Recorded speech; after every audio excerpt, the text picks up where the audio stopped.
ঐতিহ্য বলে কথা, নতুন জামাই আপ্যায়ন বা বিশেষ মেহমানে তাদের সামনে যদি দেওয়া যায় এই রেসিপি করে, তারা নিজেকে অনেক সম্মানিত ভাবেন, আর দেওয়া না হলে নিজেকে অনেক ছোট ভাবেন। খাক বা না খাক, এটা তাদের সামনে দিতেই হবে। আজকে তৈরি করব চট্টগ্রামের খুবই ঐতিহ্যবাহী একটি খাবার, দম দুরুস বা দুরুসকুড়া। মুরগিটাকে ভালো করে ধুয়ে কেটে কুটে লেবুর রস এবং লবণ দিয়ে মেখে রেখে দিব এক সাইডে। এরপরে চলে যাব মশলা বানানোর জন্য। আদা, রসুন, পেঁয়াজ, কাঁচামরিচ, চীনাবাদাম, আস্ত ধনিয়া, আস্ত জিরা, আস্ত মৌরি একটু পানি দিয়ে পেস্ট করে নিলাম। এখন এই পেস্টের সাথে দিয়ে দিব সামান্য একটু হলুদ, স্বাদ মতো লবণ, রান্নার তেল। ভালো করে মেখে নিয়ে মুরগিটা যে মেখে রেখেছিলাম সেটা আবার ধুয়ে নিয়েছি।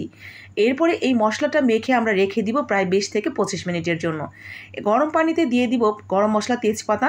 পানিটা গরম হয়ে উঠলে দিয়ে দিব সেই মুরগি এবং মশলাগুলো। ঝোলটা শুকিয়ে আসলে দিয়ে দিব এখানে নারকেলের দুধ এবং গুঁড়া দুধ মিশিয়ে, তারপর আবার রান্না করে নেব। তেলের মধ্যে কিছুটা পেঁয়াজ বেরেস্তা করে দিয়ে দিলাম বাগার। ব্যাস, ঐতিহ্যবাহী এবং জনপ্রিয় দুরুসকুড়া রেডি।